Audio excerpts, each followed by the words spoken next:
Hey there, today we'll be doing today's Leetcode contest question, that is maximum bags with full capacity of rocks. And the question statement given is you have n bags numbered from 0 to n minus 1. You are given two zero indexed integer array, capacity and rocks. The ith bag can hold a maximum of capacity I rocks and currently contains rocks of I rocks. You're also given an integer additional rocks. The number of additional rocks you can place in any of the bags, and we just need to return the maximum number of bags that have full capacity after placing the additional rocks in some bags. So let's understand the question statement on the whiteboard right here. So we have been given a capacity array, we have been given a rocks array, okay, and the additional bag, this is the additional one, the rocks that has been given is 2. So what we got to do in this question is, so these are the rocks that I have, right? So these are the rocks that I'm currently having. So what has been given to me in the question is, this is my rock on the ith index, okay, and I can change it into 2. Okay, I can add some rocks here. Okay, let's just consider this as some bag. Okay, so in the ith index, on the 0th index, you have one rock, but this capacity is how much? This capacity is of 2. So you can add one more rock right here. Okay, again, in the index 1, what is the capacity? It is 3. Okay, but you only have 2, so you can add one more rock right here. So likewise, this is what we're going to do here. So if we have some left out capacity, we can fill it by using these additional rocks right here. Okay, so this is the simple statement to this question. After that, what we're going to do is, if we have something like 2 and 1, let's get to the solution approach on how we're going to do it. So what we going to do is, we just sort it on the order of the differences. What do I mean by that? Let's say this is 2 and 1, right, and this is 3 and 2. Let's say if you have two values, 2 and 1, and let's say if you're having 5 and 3, and you're having two rocks. Okay, if I give you just, let's say, just one rock, so this example will make the solution approach clearer.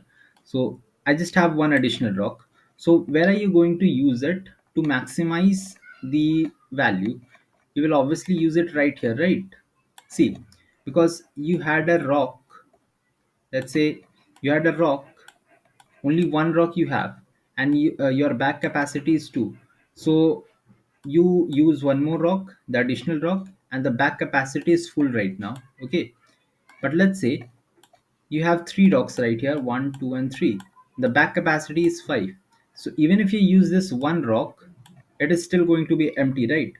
It's still going to be considered as empty as per the question given. Okay, so we just need to make sure that the whole bag is filled with rocks such that the capacity is equals to the number of rocks. Okay, so you just have to fill the rocks in this, and if it is totally filled, you can just increment the counter by 1. Okay, so this is the solution approach on how we're going to do it. So you must have figured it out. I'll just sort this on the basis of the differences. What I mean by that is, let's take a better example if we have it in the question, that is 10 to 2. Oh, no. Okay, let's just take this example only, whatever we have it right here. So, what is the difference right here? The difference right here, I'll just change the question a bit. So, let's say if I have something like a 4 and a 0 and a 5 and a, let's say, a 4. Okay, so if you have something like this, what is the difference? The difference is 1. I'm taking the absolute difference, mind you. So the difference is 1. 3 and 2, difference is 1. 4 and 0, the difference is 4.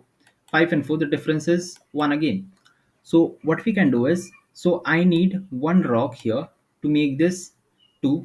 I need one rock here again to make this 3. I need four rocks here to make it to 4. I need one rock here to make it 5. Okay, so I can see I have two guys of value 1 and 1, so I can obviously use this additional rock two times. Okay, so I will take one rock from here, I'll give it to this guy. I'll take one rock from here and I'll give it to this guy. So now what will happen is, this will become 2 and this will become 3. So I can see that I am having now 2 and 3, and 2 and 3 similar. So I've filled these bags up and the values are similar as per the question. So we just need to return how many bags are filled at the last. Okay, so the answer will be 2. So how I approached this question was I used a multiset. You could also use a priority queue, something like that. Okay, just need to get the logic of the question, and how you implement is up to you. Okay, so yeah, so let's get to the code now on how I did it. I used a multiset right here. So why multiset? I'll just explain you. Let's say if I'm having some value right here, let's say 1, 2, and a 3, and let's say a 0. Okay. So basically, what this multiset is doing is it's storing the difference. So let's say this is my multiset. It will store the difference at first as 1. Again, it will store my difference as 1. So why I used a multiset, since it can store obviously a duplicate value. You can also use a priority queue. Okay, totally up to you. So this will also use a 1, and this will use how much, a 5. So now my additional, let's say I have been given you as 2. Now what I will do is I'll just simply iterate on the multiset, and I'll see what is the first value. So my first value is 1. Okay, so since my first value is 1, which is how many number of rocks do I need? That is 1, and 1 is less than equals to 2. So I can use one of the rocks from my additional and make it to 2. Okay, so now this has been made to, I will increment my counter by 1. That means I have one answer. That means one value which is equals to the capacity. So this has been done. Okay, now I'm done with this guy. Now I'll move on to the next guy, that is this one right here. Okay, so when I move on to this guy, I see my value had decreased by 1 previously. Now I still have one more rock with me. Now can I make this equal? Yes, since my difference is 1 and the value is also 1, I can make this equal. So again my counter will increase by 1, and my answer will be 2 right now. Okay, now let's say if I had my question something like this. This value was 4. What would have the difference been? The difference would have been obviously 0.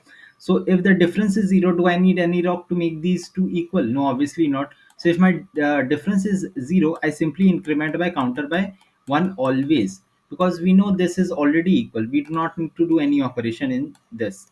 Okay, so my answer will become 3. So this is how the approach is going. So I hope you have understood the explanation for the approach as well. So let's just get to the code. If you are not able to implement it, just get through it.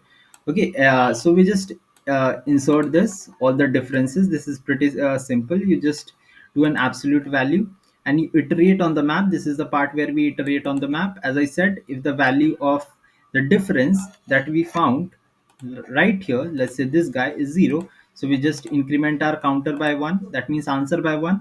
Now if my difference that is less than the additional rock, that is what I was saying, that let's say the difference was obviously 1 here, and now how many additional rock I have 2.